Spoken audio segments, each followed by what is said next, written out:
ஹர்ஷகுட்டியோட 9th month அவனுக்கு மொட்டை அடிக்கிற நாள். காலையில் நேரமாக 4 மணிக்கெலாம் எழுந்திரிச்சாச்சு.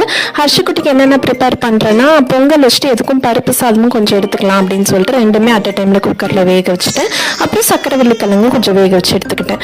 நான் எழுந்திரிச்சோன்னு சாரும் நேரமாக எழுந்திரிச்சிட்டாரு. அவனை வச்சுட்டு கிளம்புறதுக்கே ரொம்பவே லேட் ஆகிடுச்சு. அப்புறம் அங்கேருந்து கிளம்பி மாமியாரை பிக் பண்ணிவிட்டு எங்கள் குலதெய்வம் கோயிலுக்கு தான் போகிறோம். ஒரு 3 hours கிட்ட ட்ராவல். கோவிலுக்கு போயிட்டு அங்கே பொங்கல் வச்சு சாமி கும்பிட்ற மாதிரி பொங்கல் ப்ரிப்ரேஷன் எல்லா ஒர்க்குமே வந்துட்டு மாமியார் தான் வந்துட்டு பார்த்துக்கிட்டாங்க. ரித்வாக்கு வந்துட்டு ஆக்சுவலாக கெடாலாம் வெட்டணும். எனக்கு வந்து ரொம்ப கிராண்டாலாம் பெருசாக பண்ணலை. சிம்பிளாக க்ளோஸ்ட் ரிலேட்டிவ்ஸ் மட்டும் கூப்பிட்டுட்டு பொங்கல் மட்டும் வைக்கிற மாதிரி பிளான். காலையில் சாப்பிட்றதுக்காக வந்துட்டு ஹோட்டலில் நிறுத்தினோம். அப்போ வந்துட்டு நம்ம பொங்கல் செஞ்சு எடுத்துகிட்டு இருந்திருந்தோம்ல, அதை வந்து ஹர்ஷகுட்டி குட்டி வச்சு அப்புறம் நாங்கள் எல்லோரும் சாப்பிட்டு அங்கே இருந்துட்டு கிளம்பினோம். ஹர்ஷகுட்டியை பார்த்துருப்பீங்க, ஒரே தூக்க கலக்கத்துலேயே சார் ட்ராவல் பண்ணிட்டு வந்திருப்பாரு. ஓகே, இந்த சீரீஸை தெரிஞ்சுக்க நம்ம சேனலை மறக்காமல் ஃபாலோ பண்ணிக்கோங்க. So stay tuned. நான் ஆர்த்தி, மறுபடியும் நாளைக்கு சந்திக்கிறேன்.